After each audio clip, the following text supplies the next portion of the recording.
verify everything. It was a philosophy that had made him wealthy beyond measure, but one he'd foolishly abandoned in his personal life. 25 years of marriage to Phyllis had seemed like a testament to true love. She was 38 when they met at a charity gala, a stunning blonde with emerald eyes who claimed to work in art curation.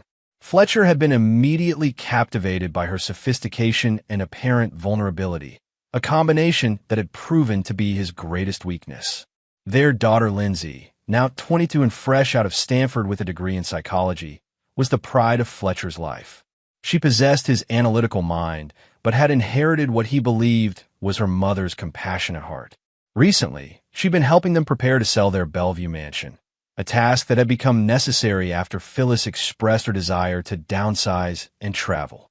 Fletcher's phone buzzed with a text from Phyllis, working late at the gallery again. "Don't wait up. Love you." He stared at the message, his jaw tightening.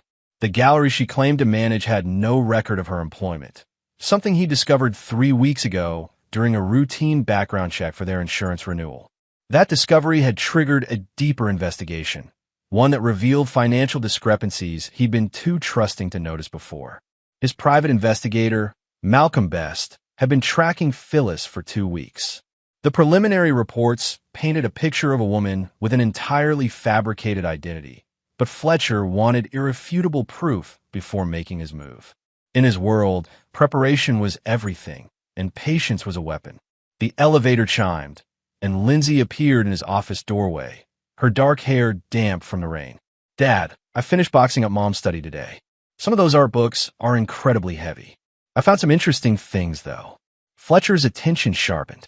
"What kind of things?" "Just some old photographs and documents in her desk. Nothing major, but I thought you might want to look through them before we donate the desk." She paused, studying his face. "Are you okay? You've seemed different lately." Fletcher forced a smile. "Just work stress, sweetheart. Why don't you head home and get some rest? Tomorrow's going to be a long day." After Lindsay left, Fletcher made a call to Malcolm. "I need you to expedite the investigation. Something's about to surface, and I want to be prepared for every possibility." "Already working on it, boss. I've got some interesting developments about her friend Tomas Moran. Should have a full report by tomorrow morning." Fletcher ended the call and stared out at the city lights. 25 years of his life, given to a woman who'd been playing an elaborate con. But she'd made one crucial mistake. She'd underestimated him. In his line of work, Fletcher had learned that the most devastating defeats came not from brute force, but from patience, planning, and perfect timing. Tomorrow, he would begin the careful process of dismantling everything Phyllis thought she'd built. Chapter 2. Beneath the Surface. The next morning, Fletcher arrived at his Bellevue home to find Lindsay in Phyllis's study, carefully wrapping framed photographs in newspaper. The room had always been off-limits to him. Phyllis's creative sanctuary, where she claimed to write art reviews and manage her gallery connections. "I saved all the desk contents for you to go through," Lindsay said, gesturing to 3 bankers' boxes. "Some of it looks like personal correspondence that goes back years." Fletcher examined the study with new eyes. The expensive art books, the carefully curated antique furniture, the locked filing cabinet, everything suddenly seemed like stage dressing. Phyllis had always insisted on handling her own affairs, claiming she was financially independent from family money. He'd respected that independence, viewing it as strength rather than deception. His phone rang. Malcolm's voice was tense with excitement. "Fletcher, you need to hear this. Your wife isn't who she says she is. Her real name is Phyllis Hartwell, and she's been married twice before. Both previous husbands died under suspicious circumstances, but nothing was ever proven. The first one, allegedly heart attack at 45. The second, car accident. Both left her substantial inheritances." Fletcher's blood ran cold. "What about Tomas Moran?" "That's where it gets interesting. He's not just her lover. He's her half-brother. They've been running long-term cons together for over 15 years. The art gallery, her expertise, even her family background, all fabricated. They target wealthy, isolated men and either slowly drain their assets, or—" Malcolm's voice trailed off. "Or what? Or they arrange accidents." "Fletcher, I think you need to consider that you might be in physical danger. There are too many coincidences here. Fletcher absorbed this information with the cold calculation that had built his empire. Continue surveillance, but keep your distance. I want to know every move they make, every phone call, every meeting. And Malcolm? Start documenting everything. When I move against them, I want it to be devastating and final. After ending the call, Fletcher turned to find Lindsay watching him with concern. Dad, who was that? You look like you've seen a ghost. He forced himself to appear calm. Just a client situation. Nothing for you to worry about. He glanced at the boxes of documents. Why don't you take a break? I'll finish going through these. Lindsay nodded, but hesitated at the door. Dad, can I ask you something? Has Mom seemed different to you lately? More distant. The question hung in the air like a loaded weapon. Fletcher realized that Lindsay might have noticed things he'd been too blinded by trust to see. What makes you ask that? I don't know. Little things. She never seems to be where she says she is. And yesterday, when I was moving her jewelry box, I found keys to a safety deposit box I've never seen before. When I asked her about it, she got really defensive and said it was just for important documents. Fletcher's mind raced. A safety deposit box meant hidden assets, backup plans, escape routes. Which bank? First National, downtown. Box 247. Lindsay frowned. Should I not have told you that? You did the right thing, sweetheart. Your mother and I. We need to have some conversations about our financial planning. After Lindsay left, Fletcher opened the first box of documents. What he found confirmed his worst suspicions and gave him the ammunition he needed. Love letters from Tomas dating back 3 years. Detailed financial records of accounts Fletcher had never known existed. And most damning of all, an insurance policy on Fletcher's life worth $5 million. A policy he'd never signed. His hands trembled slightly as he read Tomas's latest letter. The old man is getting suspicious. Maybe it's time to move to the final phase. The brake lines are easy enough to cut, and with his driving habits, it'll look like an accident. Fletcher set the letter down carefully. They weren't just planning to rob him. They were planning to kill him. The woman he'd loved and trusted for 25 years had been methodically planning his murder. He pulled out his phone and scrolled to Phyllis's contact. His finger hovered over the call button for a long moment before he set the phone aside. Not yet. When he struck back, it would be with surgical precision, and they would never see it coming. Fletcher Cummings had built his fortune by understanding one fundamental truth. In any war, the person who controls the information controls the outcome. Phyllis and Tomas had just handed him everything he needed to destroy them completely. The war was about to begin. Chapter 3. The Discovery. Fletcher spent the following week conducting his own surveillance while maintaining the facade of normalcy. He documented Phyllis's actual schedule, which bore no resemblance to what she told him. The art gallery she claimed to manage didn't exist. Instead, she spent her days at Tomas Moran's apartment in Queen and emerging only for carefully staged phone calls to maintain her deception. Malcolm's expanded investigation revealed the full scope of their operation. Tomas, using the alias Thomas Morrison, posed as an art dealer and investment advisor. Together, they'd been systematically emptying Fletcher's secondary accounts. Money he'd assumed Phyllis was investing in her gallery ventures. Over 3 years, they'd stolen nearly $2 million. But Fletcher was patient. He wanted more than financial restitution. He wanted complete annihilation. On Saturday morning, Fletcher and Lindsay returned to the house to finish packing Phyllis's study. Phyllis had conveniently scheduled another gallery emergency, giving them the entire day to work undisturbed. I still can't believe Mom's finally agreeing to sell this place, Lindsay said, carrying another box to the hallway. She used to say she'd never leave this house. Fletcher understood now. Phyllis wasn't planning to move. She was planning to disappear after his convenient accident. The house sale was just another layer of preparation for her escape. As they worked, Fletcher noticed Lindsay becoming increasingly quiet. Finally, she stopped packing altogether and sat heavily in Phyllis's desk chair.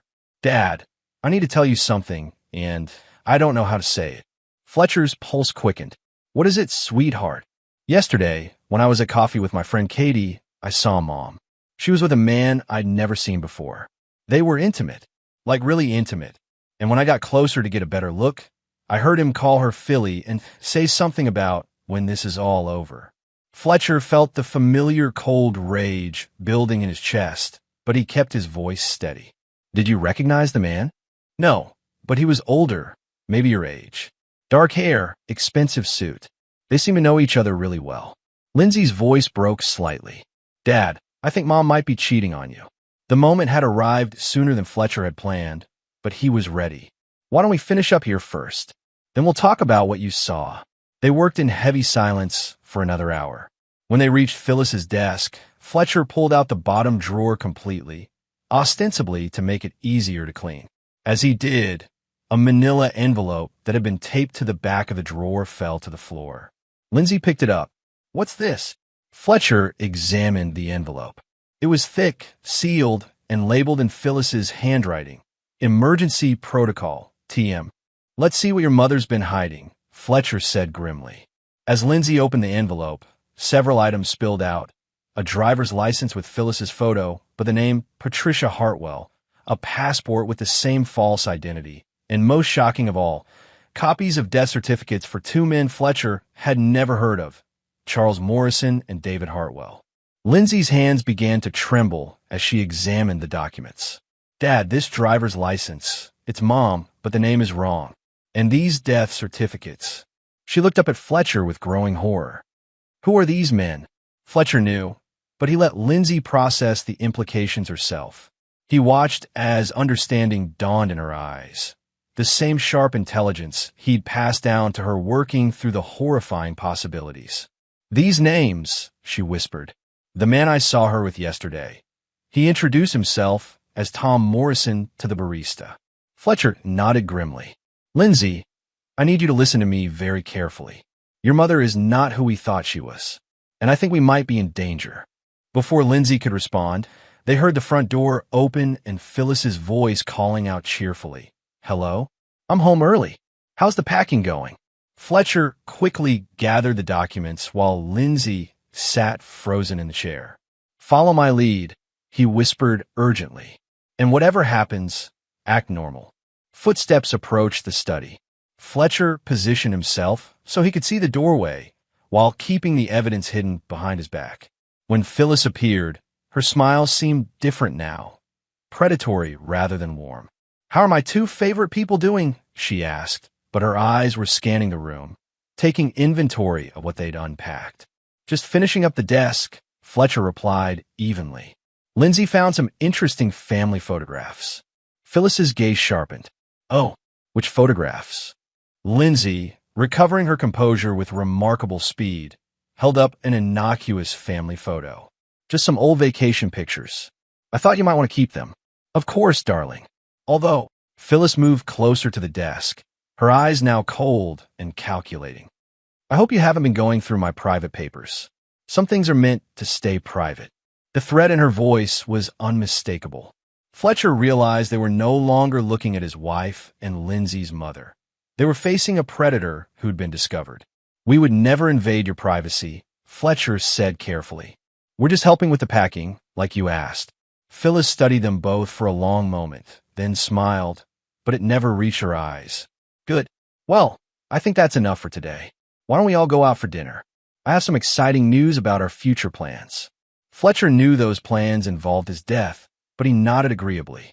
That sounds wonderful. Just let us clean up here first. As soon as Phyllis left the room, Lindsay grabbed Fletcher's arm. Dad, we need to call the police. Not yet, Fletcher whispered. We need to be smarter than that. This is bigger than we know, and if we move too quickly, she'll disappear forever.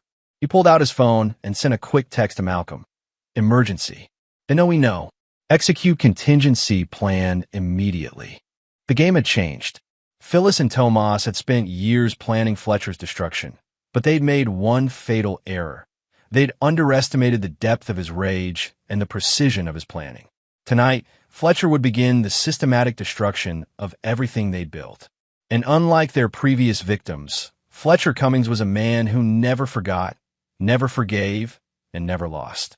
Chapter 4. The Web Unravels. That evening at dinner, Fletcher watched Phyllis perform the role of loving wife with practiced perfection. She spoke animatedly about their future travels and downsizing for a simpler life. Every word was poison wrapped in honey, and Fletcher marveled at how thoroughly he'd been deceived. Lindsay, to her credit, matched Phyllis's performance flawlessly. But Fletcher could see the fear and disgust in his daughter's eyes whenever Phyllis wasn't looking. The discovery had shattered Lindsay's world as completely as it had his own. "I was thinking we could look at condos in Hawaii," Phyllis said, reaching across the table to squeeze Fletcher's hand. "Somewhere peaceful where we can enjoy our retirement." Fletcher smiled warmly while mentally calculating how far $2 million would go in a place with no extradition treaties. "That sounds perfect, darling. Though I should probably wait until this current project wraps up. You know how demanding my clients can be." Of course, Phyllis agreed, but Fletcher caught the flash of impatience in her eyes. Whatever timeline she and Tomas had established, his continued existence was clearly becoming inconvenient. After dinner, Fletcher insisted on walking Lindsay to her car. Once they were out of Phyllis's earshot, he spoke quickly and quietly. "I need you to stay at Katie's tonight. Don't go back to your apartment. Don't follow your normal routine. Can you do that for me?" Lindsay nodded, her face pale but determined. "Dad, what are we going to do?" "I'm going to end this," Fletcher said simply. "But I need to know you're safe first. Tomorrow morning, I want you to go to my office and ask for Malcolm Best. Tell him I sent you, and stay with him until you hear from me. What about you?" Fletcher's smile was cold as winter steel. "I'm going to have a conversation with your mother, one that's been 25 years in the making." That night, Fletcher lay in bed next to Phyllis, listening to her breathing and wondering how many nights she'd spent planning his death while lying beside him. Around 2 a.m., she slipped out of bed, claiming she couldn't sleep and was going to read in her study. Fletcher waited 10 minutes, then followed silently.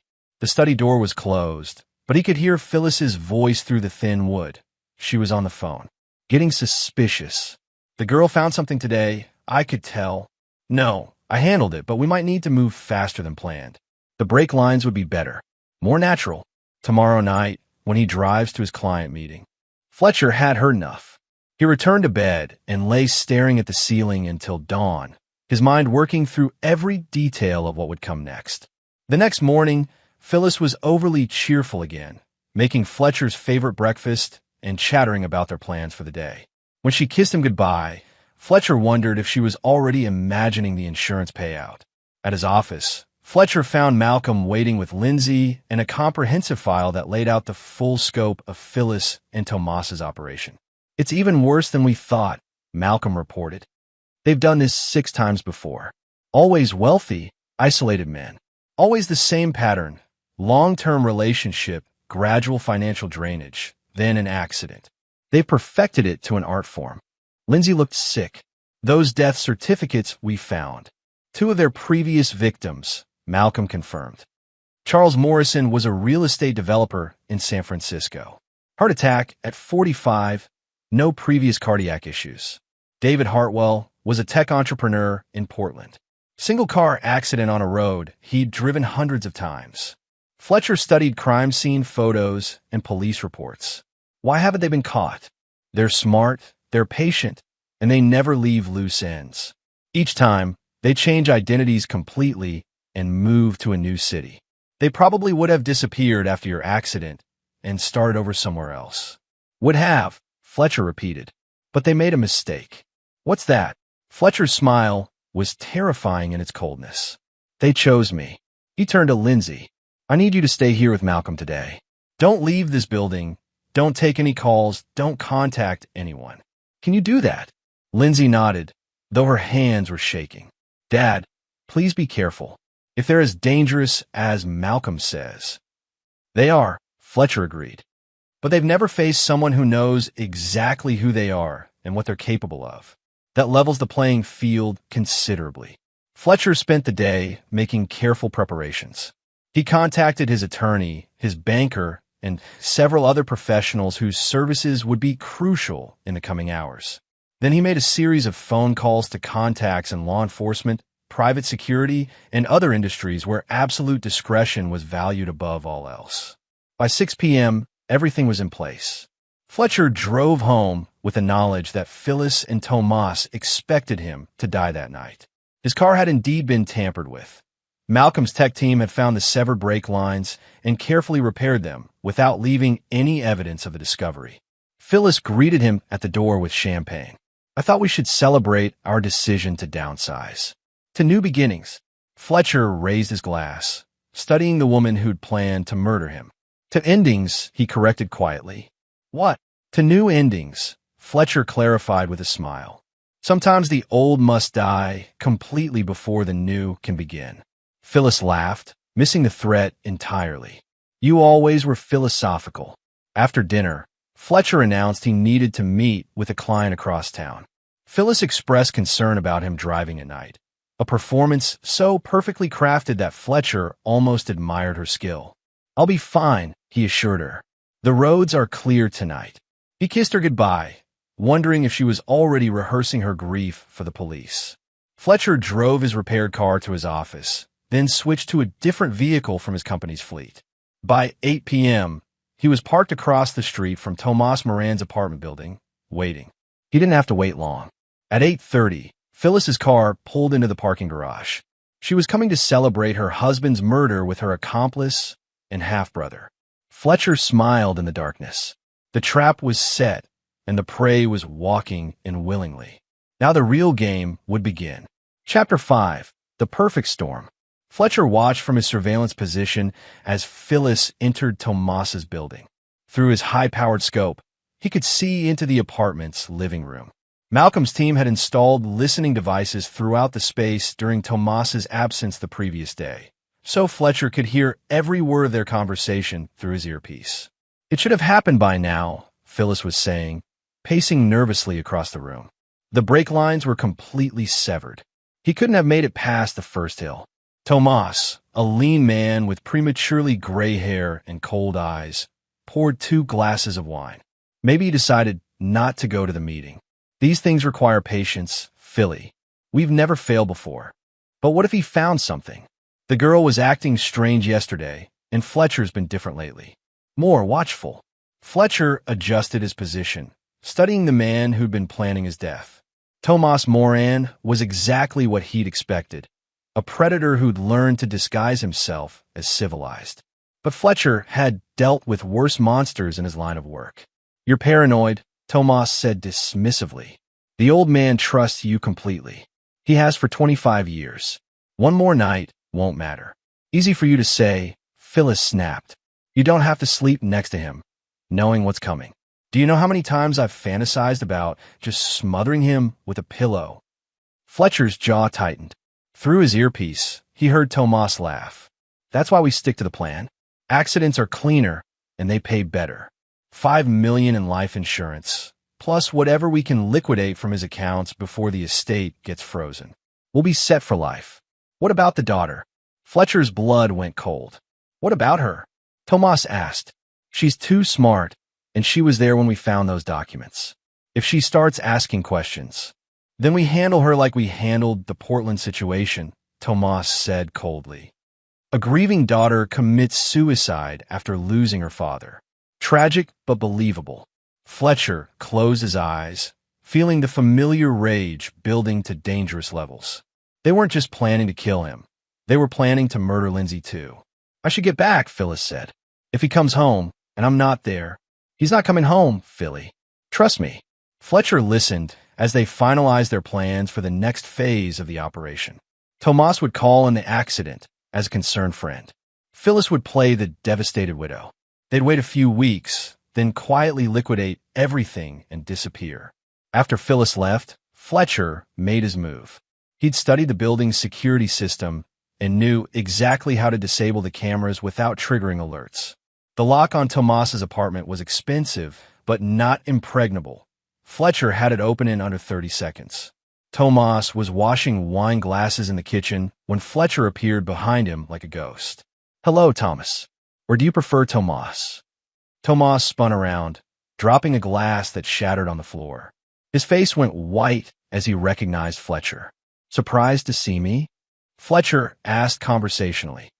I would have been here sooner, but I had to get my brakes fixed. Funny thing about brake lines, they don't usually cut themselves. Tomas lunged for a knife block, but Fletcher was faster.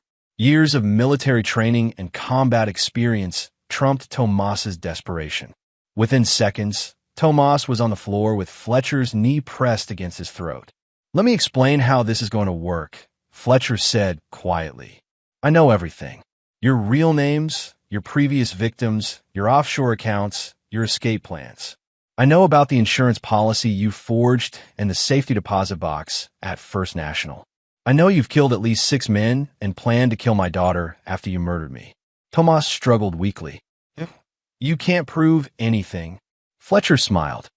"I don't need to prove anything. I'm not a cop."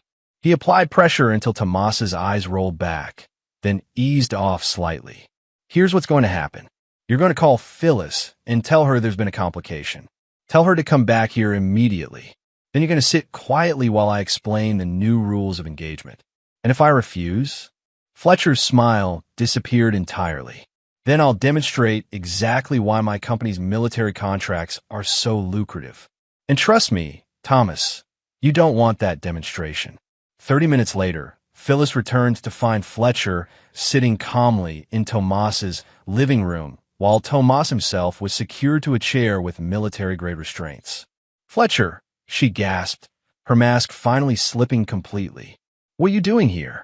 "Having a family reunion," Fletcher replied. "Please sit down. We have a lot to discuss." Phyllis remained standing, her eyes darting between Fletcher and the apartment's exits. "I don't understand what's happening here." "Of course you do.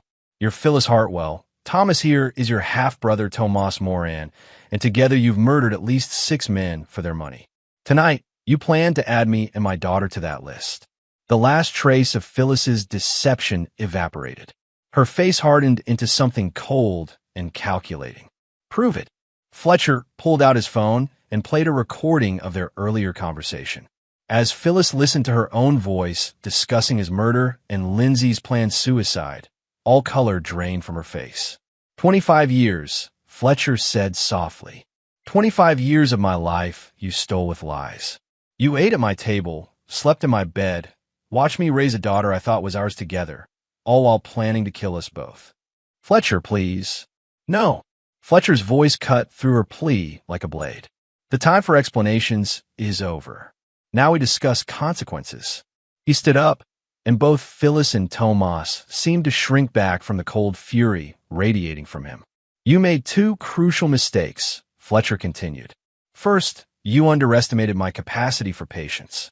And second, you threatened my daughter. Fletcher pulled out a tablet and showed them both a series of photographs and documents. These are copies of everything.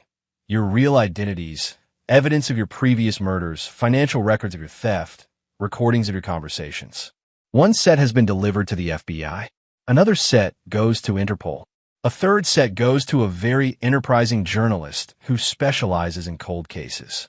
Phyllis and Tomas stared at the evidence of their downfall. But that's just the legal dimension, Fletcher continued.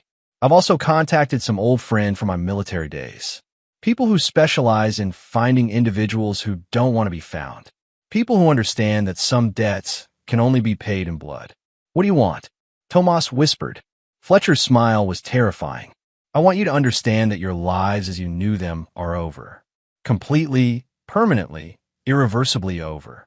Everything you've built, everyone you thought you could trust, every safe haven you thought you had gone.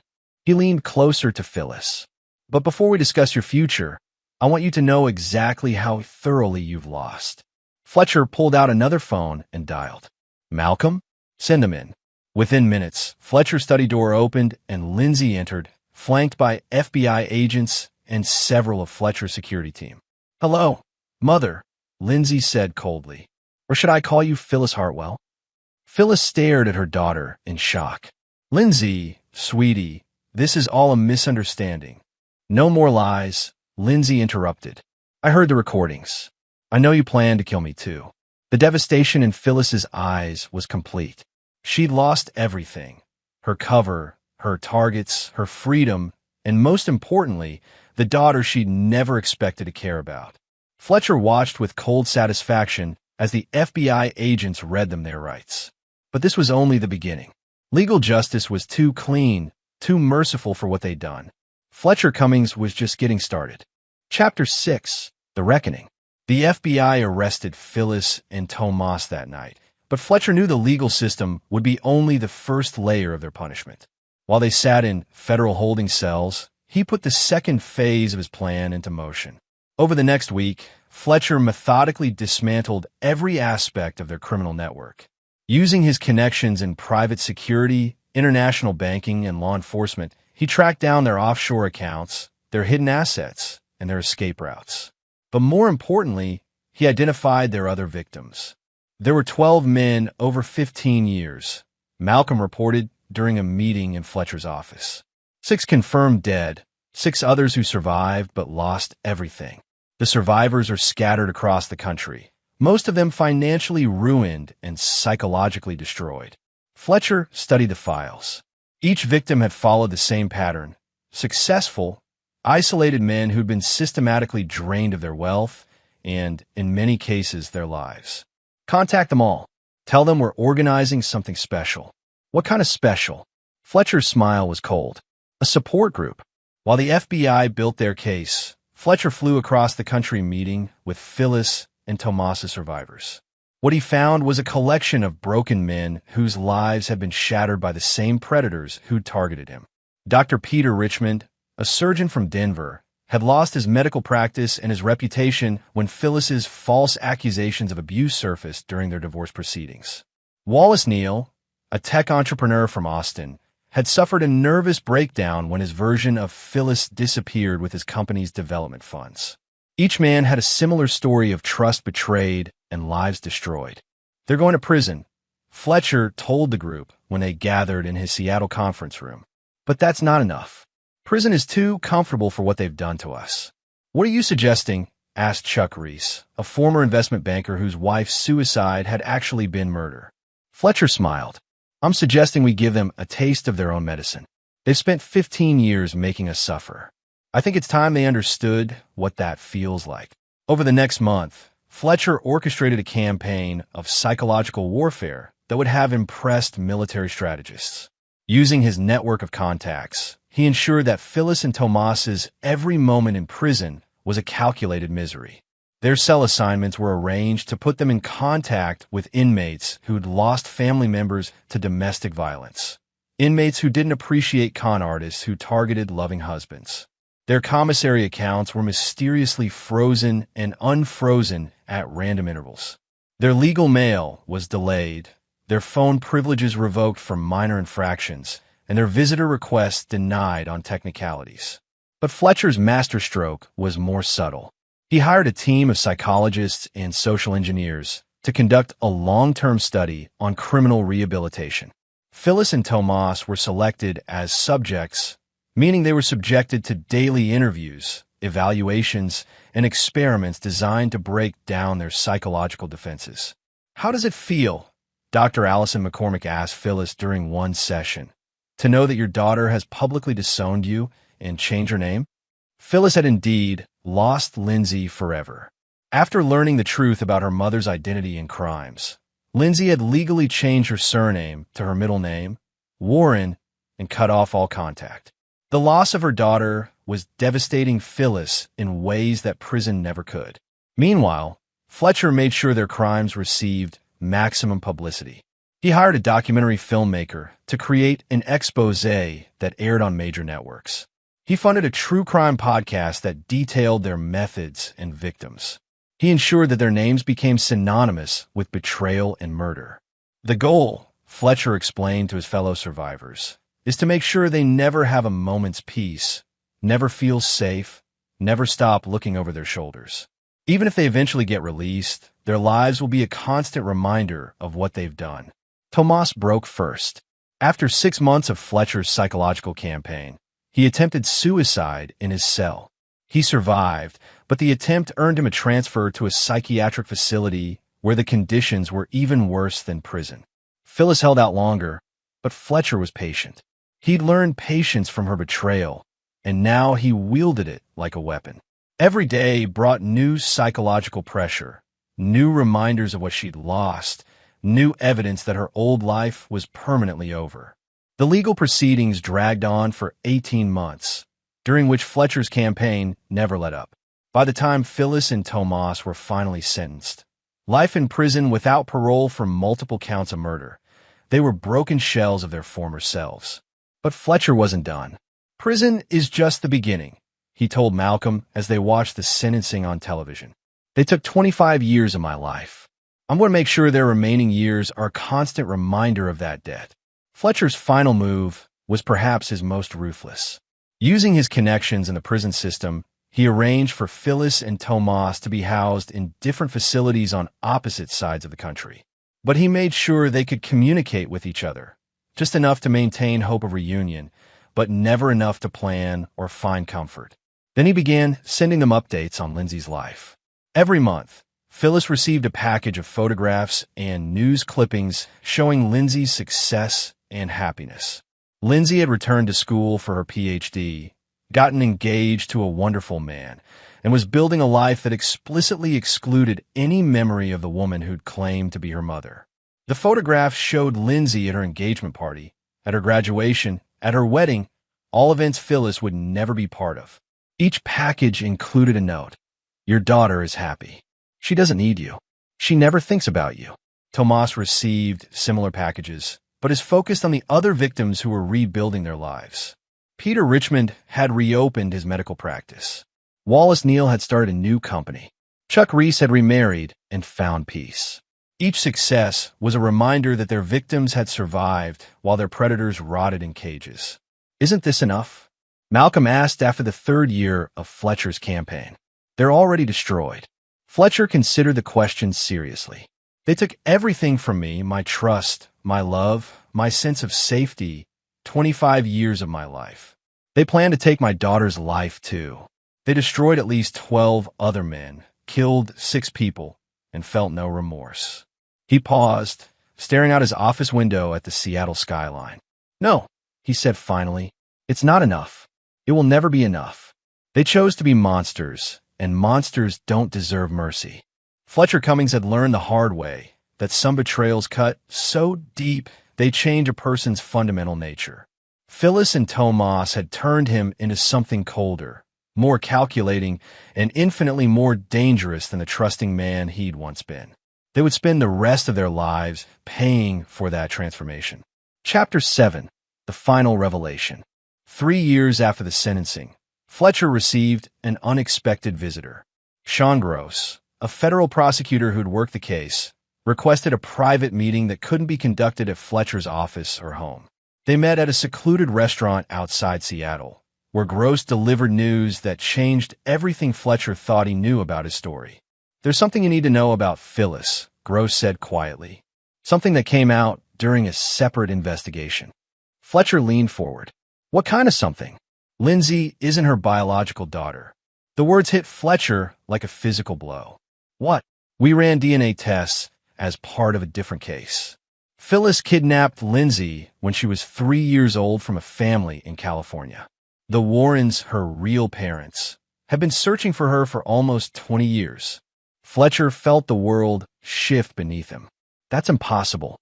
I was there when Lindsay was born. I have pictures, hospital records, all fabricated. Very sophisticated fabrications, but fake nonetheless. The hospital records show a baby girl was born that day, but she died within hours of birth. Somehow, Phyllis obtained the identity and substituted Lindsay." Fletcher's mind raced through implications. "Why are you telling me this?" "Because the Warren family wants to meet her. And because there's more." Gross pulled out a thick file. "Phyllis's real daughter, her biological child with her first husband, is still alive. Her name is Carmen Warren, and she's been searching for her mother for 15 years. Fletcher stared at the photographs of a young woman who looked startlingly like Phyllis. "Where is she?" "Portland. She's a social worker who specializes in missing children cases.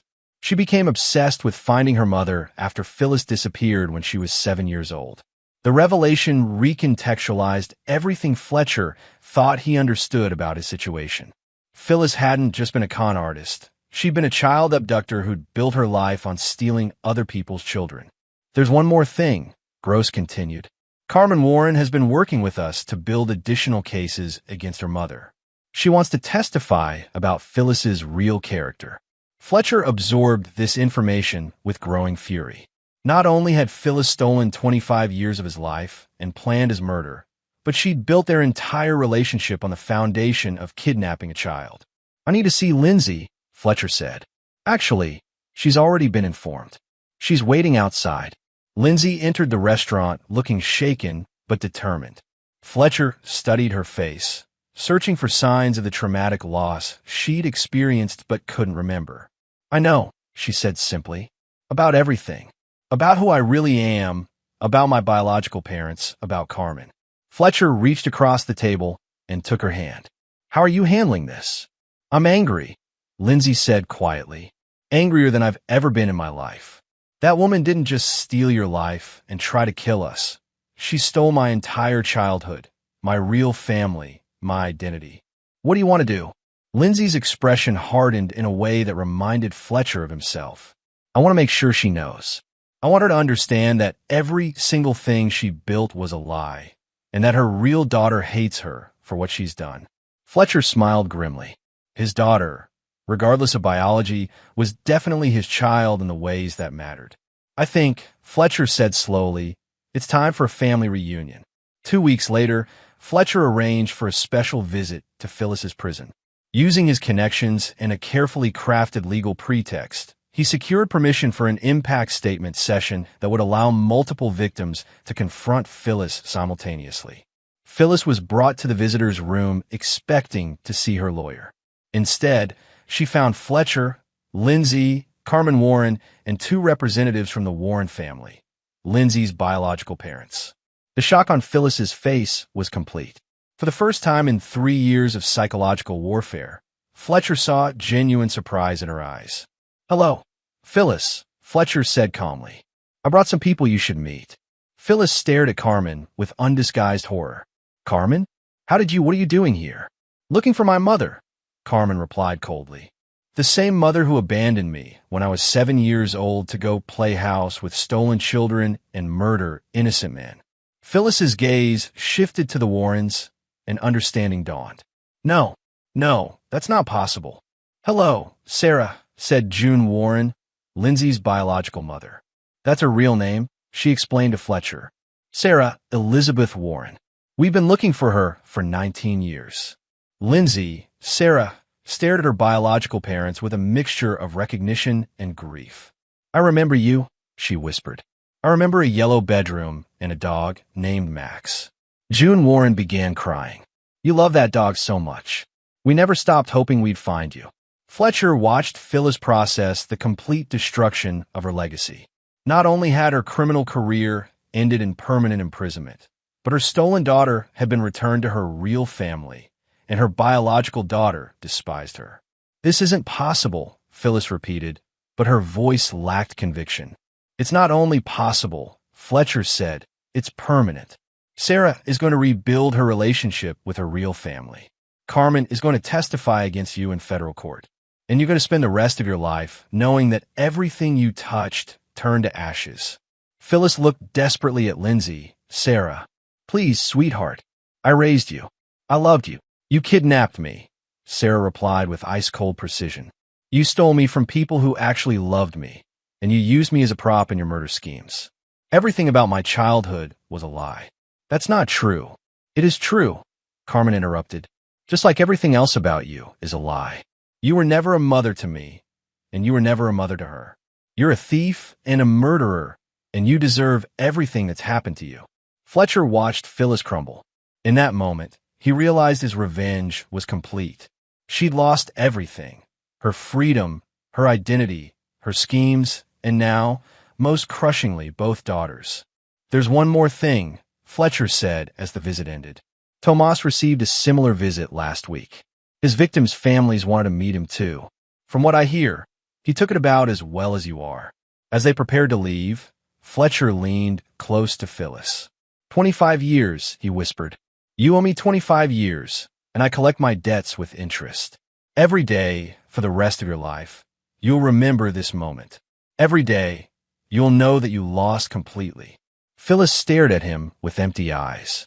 I loved you. Fletcher's smile was colder than Arctic wind. No, you didn't. You don't know what love means. But you're going to have plenty of time to learn the difference. As they walked away, Sarah took Fletcher's arm. Thank you, she said quietly. For what? For being my real father. Biology doesn't matter. You raised me, you protected me, you loved me. That makes you my dad, regardless of DNA. Fletcher felt something warm break through the ice that had surrounded his heart for 3 years. Not forgiveness. He would never forgive Phyllis and Tomas for what they'd done. But acceptance, perhaps, and a knowledge that some things survived even the deepest betrayals. Come on, he said to both his daughters, one biological, one chosen. Let's go home. Behind them, Phyllis was led back to her cell, where she would spend the rest of her life remembering the moment she lost everything that had ever mattered. Fletcher's revenge was complete, but more importantly, his family was finally free. Chapter 8. The Inheritance of Vengeance. 6 months after the family reunion, Fletcher discovered that his story with Phyllis and Tomas was far from over. Malcolm delivered the news during their regular security briefing, his expression unusually grim.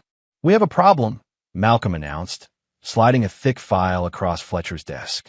Phyllis and Tomas weren't working alone. There's a third partner we never identified. Fletcher opened the file to find surveillance photos of a woman in her 50s with sharp features and calculating eyes. Who is she? Vera Daly, Phyllis's older sister and the actual mastermind behind their operation. She's been running logistics from outside the country for the past 15 years, managing their finances and escape routes. Fletcher studied the photographs with growing concern. Why are we just learning about her now? Because she's good. Very good. She stayed completely off our radar during the investigation, and she's been smart enough to avoid any direct contact with Phyllis or Tomas since their arrest. Malcolm paused. But she's been watching us. What do you mean? Malcolm pulled out a second set of photographs. These were taken outside your office, Sarah's university, Carmen's workplace, and the Warren family home. She's been conducting surveillance on all of you for the past 3 months. Fletcher felt the familiar cold rage building. What does she want? Best guess? Revenge. Her siblings are in prison for life. Their operation is destroyed, and their assets have been seized. She's lost everything because of you. Fletcher leaned back in his chair, processing the implications. He'd spent 3 years systematically destroying Phyllis and Tomas, but he'd left a loose end that was now threatening his family. There's more, Malcolm continued. Vera Daly isn't just Phyllis's sister. She's a legitimate threat. Military background, special forces training, expertise in surveillance and elimination. If she's planning something against your family, she won't get the chance, Fletcher interrupted. I want her location, her resources, her plans. I want to know everything about her by tomorrow morning. Already working on it.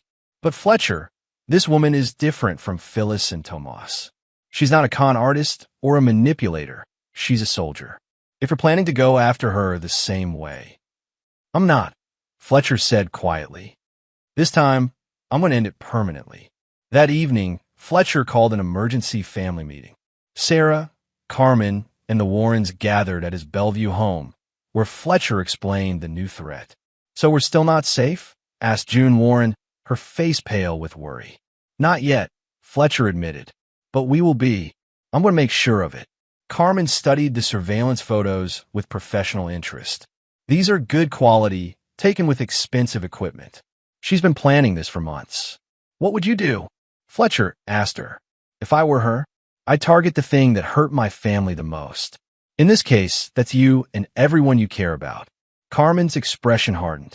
She's not planning simple revenge. She's planning to destroy your entire support system. Fletcher nodded grimly. That's what I thought too. Over the next week, Fletcher's security team uncovered the full scope of Vera Daly's operation. She'd been methodically gathering intelligence on Fletcher's family, his business associates, and his methods. More disturbingly, she'd been recruiting assets, former military personnel with questionable ethics who were willing to work for substantial compensation. She's building a team, Malcolm reported. 6 men so far, all with special forces backgrounds and flexible moral codes. They've been conducting practice runs on commercial buildings similar to your office complex. Fletcher studied the tactical analysis. She's planning to hit us directly. It looks that way. But here's the interesting part. She's also been in contact with some of your old enemies. People your company has put out of business over the years. Fletcher's expression darkened. She's building a coalition. Gets worse. She's been feeding information to Phyllis and Tomas in prison, keeping them updated on her plans. Apparently, they're all very excited about what's coming. Fletcher stood up and walked to his office window, staring out at the Seattle skyline.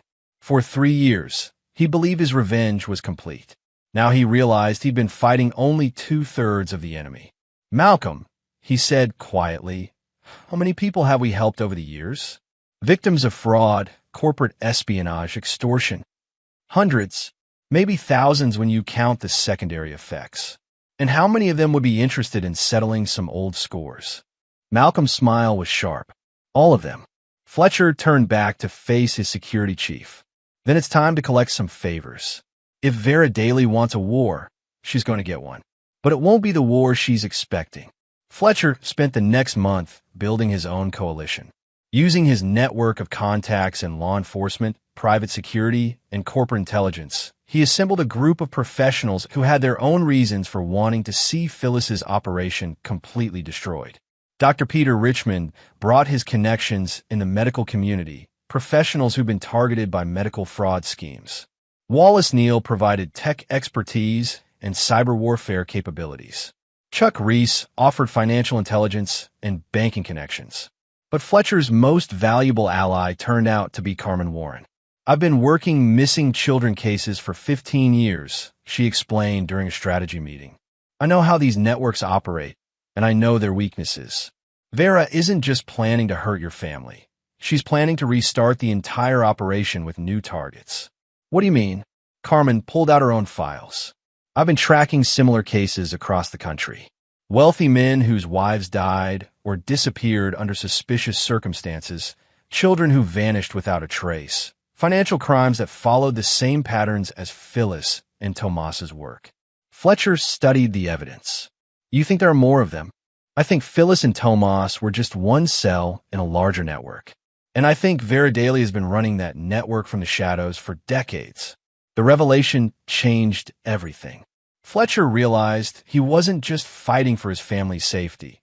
He was fighting to stop a criminal organization that had been destroying lives for generations. How many victims? He asked.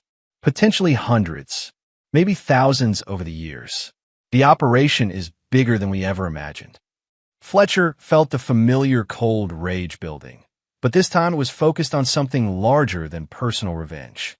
Then we're not just going to stop Vera Daly. We're going to burn down the entire network. Carmen smiled, and for the first time, Fletcher saw the resemblance to Phyllis. But where Phyllis's smile had been deceptive, Carmen's was righteously furious. Now you're thinking like someone who wants to win, she said. Fletcher began planning the most comprehensive operation of his career. Not just revenge against Vera Daly, but the complete annihilation of everything Phyllis and her family had built. The war was about to begin, and this time, Fletcher intended to leave no survivors. Chapter 9. The Final War. Fletcher's war against Vera Daly and her network began with misdirection. Instead of hiding from her surveillance, he deliberately made himself visible, creating the appearance of a vulnerable target while his real preparations proceeded in shadow. For 2 weeks, Fletcher maintained his normal routine: office meetings, family dinners, predictable travel patterns.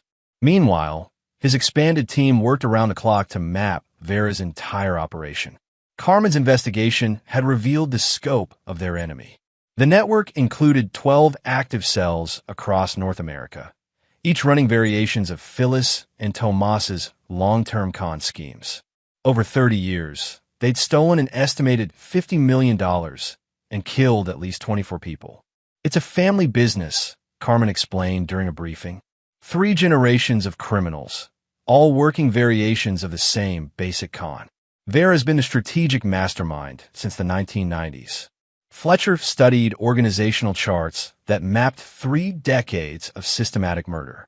How did law enforcement miss this? Because they were smart, Malcolm replied. They never operated in the same jurisdiction twice. They changed identities frequently, and they always left enough time between operations to avoid pattern recognition. Until now, Fletcher said grimly. The plan Fletcher developed was elegant in its simplicity.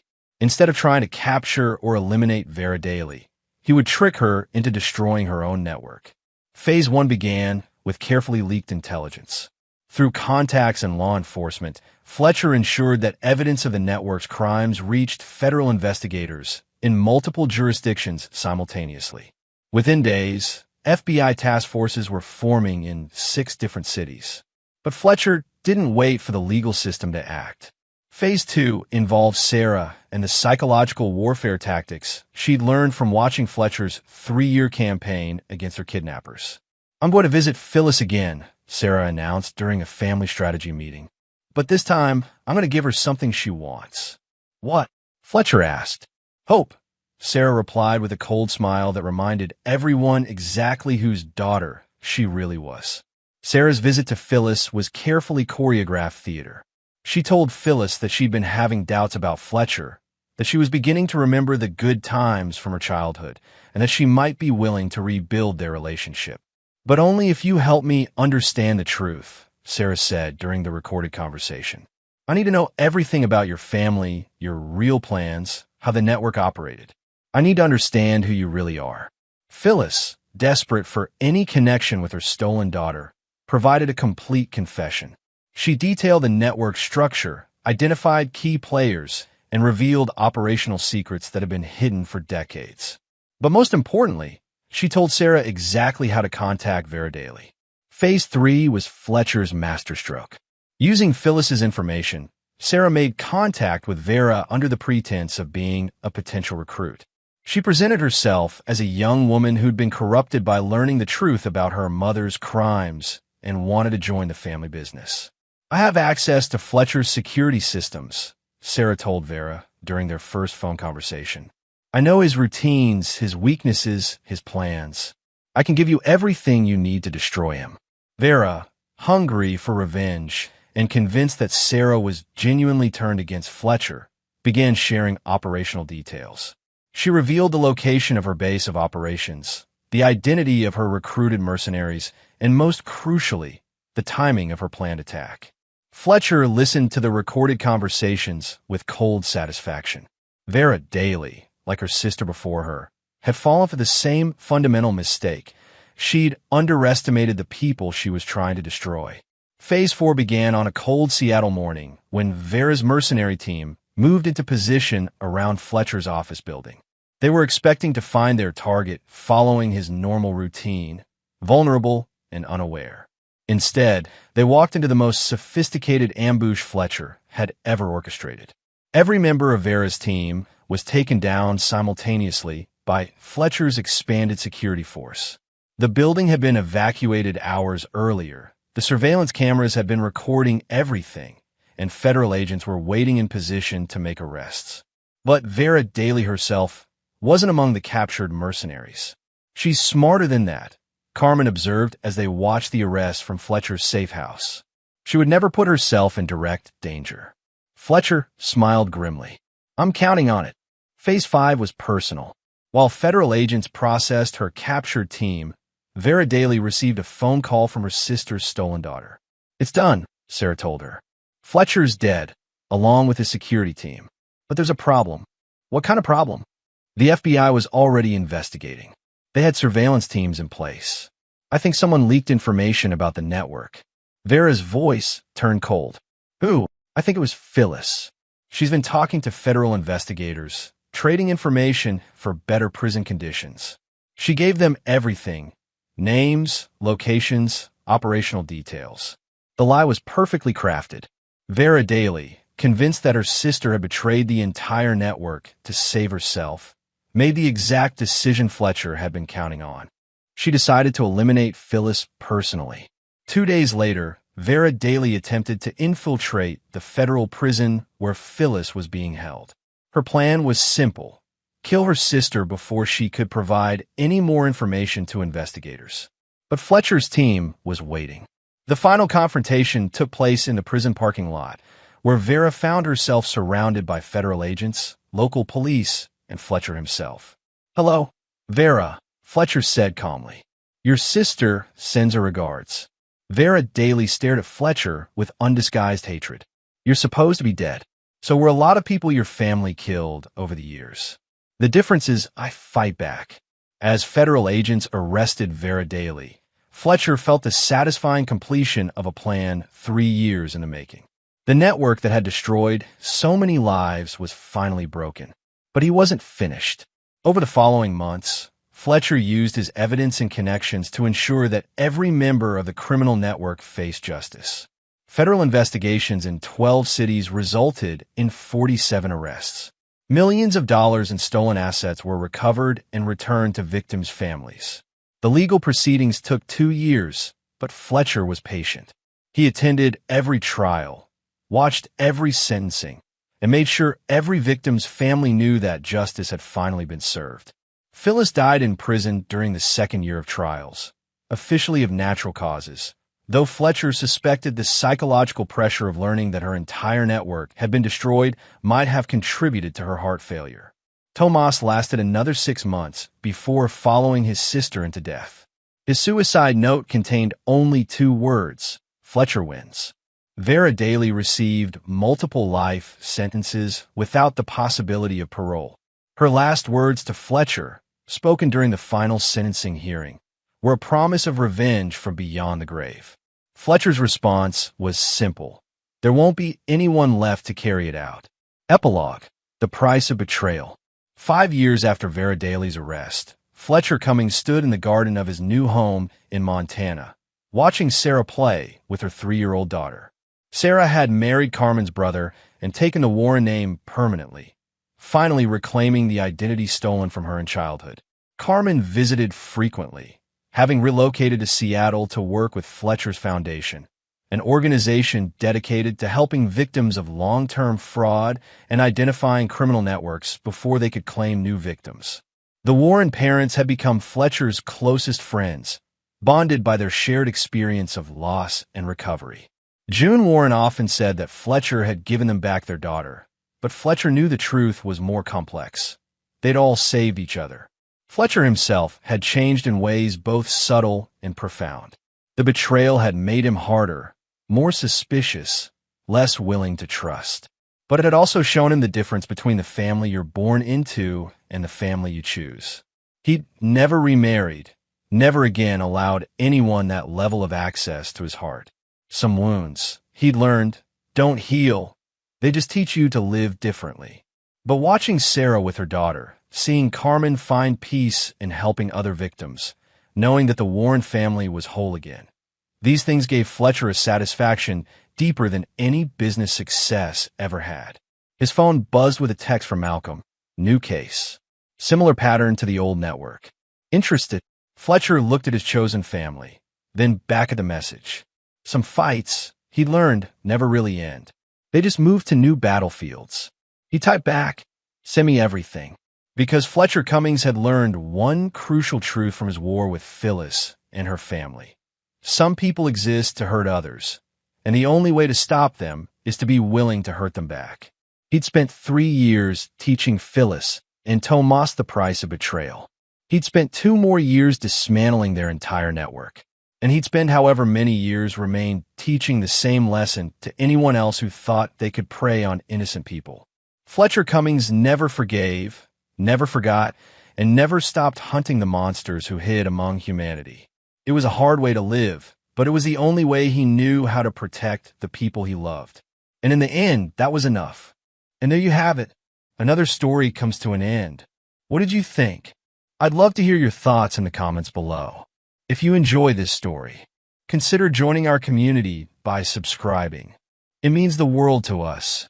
For more stories like this one, check out the recommended videos on screen. And I'll see you there.